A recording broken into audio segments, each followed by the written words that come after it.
Jumpa kembali dalam podcast Pengda Surabaya Ikatan Notaris Indonesia bersama narasumber kita Ibu Dr. Erna Anggraini.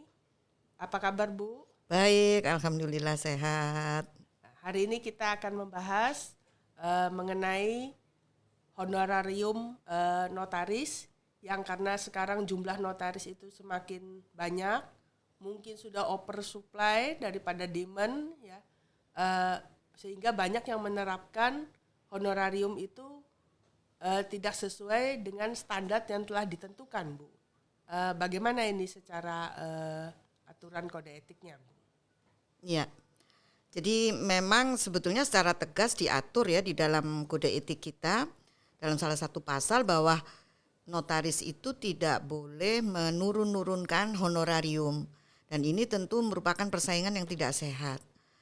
Memang kondisi ini tidak bisa dihindari ya, yang tadinya kue yang harusnya dibagi mungkin 100 orang dengan banyaknya notaris, katakan di Surabaya ini notaris sudah lebih dari 300 ya, 400-an ya. Nah, tentu yang kue yang seharusnya dibagi orang 100 ini menjadi dibagi 400. Nah, ini tentu saja harus bersaing ketat ya. Kalau teori marketing itu kita persaingan lebih ketat seperti itu. Tapi kita ini kan harus kita ingat kembali bahwa kita ini bukan pengusaha yang harus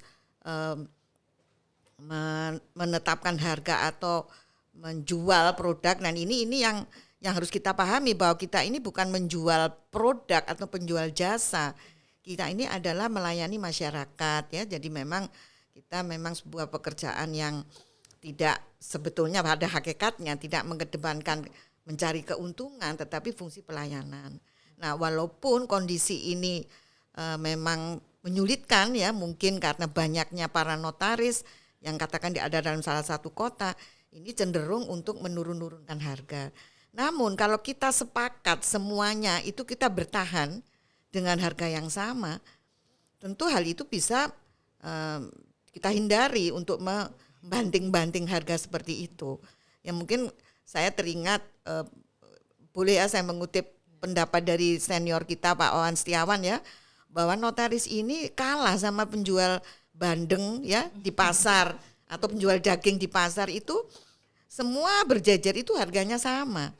Tapi coba kalau kita ini notaris dalam satu kompleks ruko aja, tentu kadang-kadang ada yang dibanting-banting, diturun-turunkan.